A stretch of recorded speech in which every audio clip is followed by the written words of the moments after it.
Hi, everybody, and welcome to another episode of Coffee With. I'm your host, Christopher Evans, and today on Coffee With, it's a true pleasure to welcome back Sam Patti, founder of LaPrima Espresso Company. Hi, Sam. Hi, how you doing, Christopher? I'm doing fantastic. It's so Good. great to have you join us again. Great to be here. Absolutely great to be here. So, Sam, it's been a few years since we've got together. Why don't you tell us what are some of the most exciting things that have been happening with you since last we saw you? Well, we will have been in business 33 years in October, and we've seen a lot of people come and a lot of people go, a lot of customers come and go, and there have been some certain changes that we've seen that they're kind of permanent. One of the things is that I think in the coffee business, there are a lot of these young kids and they're trying new things and things change and they change the names of drinks and the way we do things. And sometimes it makes me nervous. I said, couldn't we just settle into something and be traditional? But it's so vibrant. It's so much fun.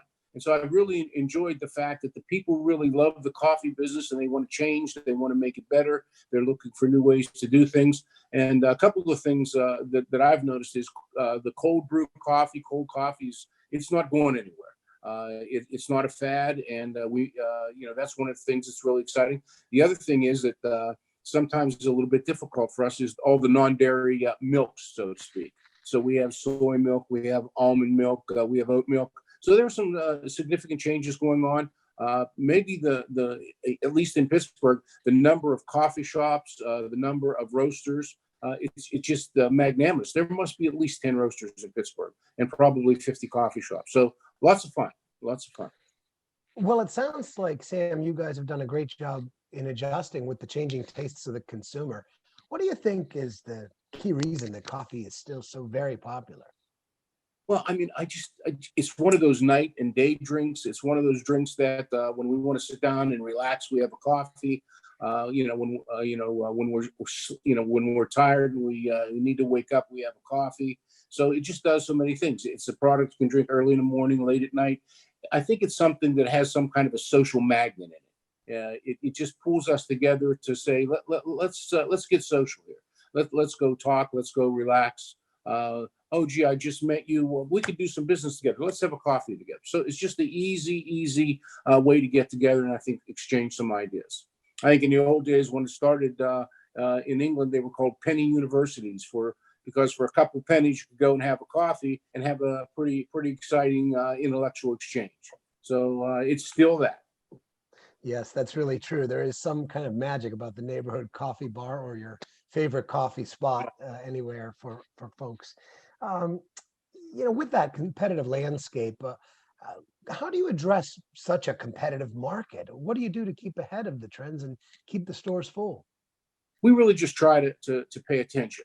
And we haven't gone to any conferences, but my gracious, the stuff that's on the internet, the magazines that are available, we just try to pay attention to industry standards, changes.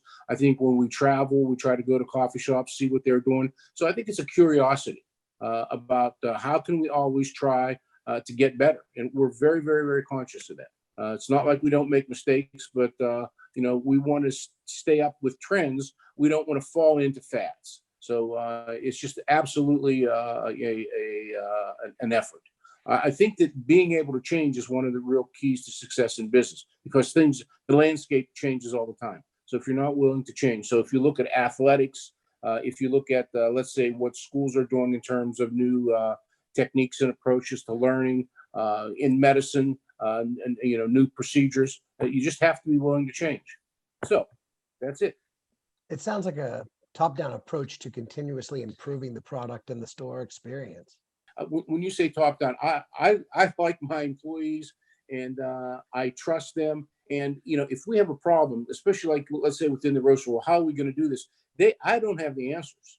I guess it's my idea to guide the ship, but they have the answers because they do things every day. And I think that across the board, they're as curious as I am, and so they're willing to solve problems, bring in new ideas, and it's top down. But if you don't have the down people, you can't do anything. So I want to be around people that independent workers, independent thinkers that are going to bring some ideas to the to the business.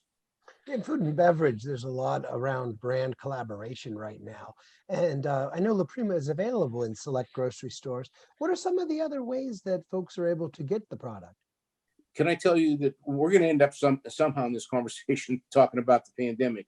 And so, in the retail side, we lost some business because people were staying at home.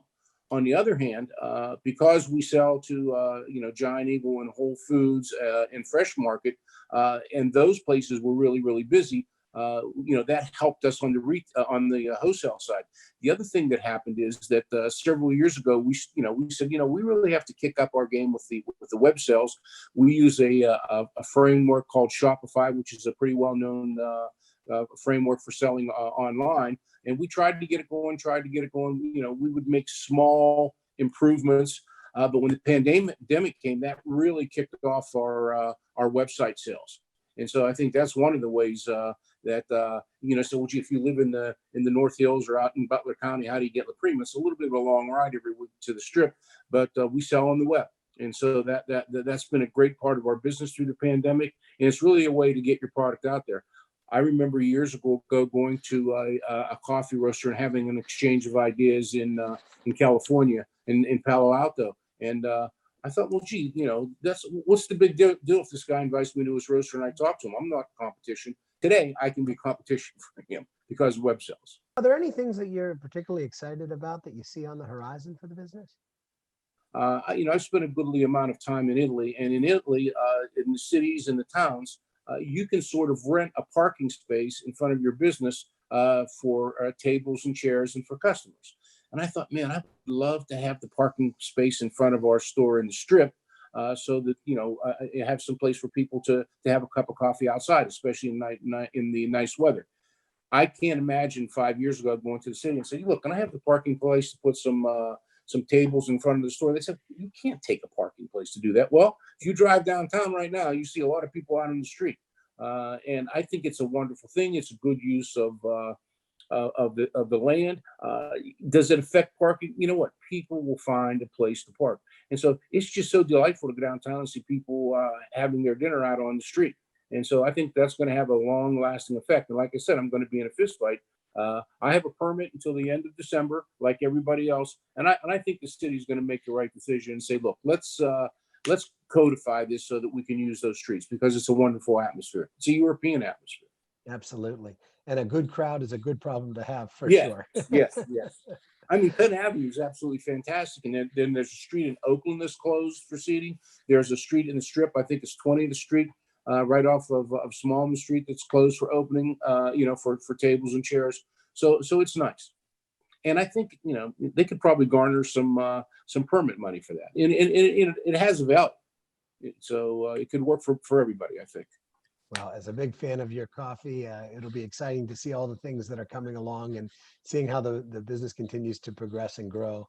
And we wish you a lot of success with that. Oh, thank you so much. Thank you so much. It's great to be here. Well, we just want to thank you so much for joining us today, Sam, and thank all of you for joining us on Coffee With.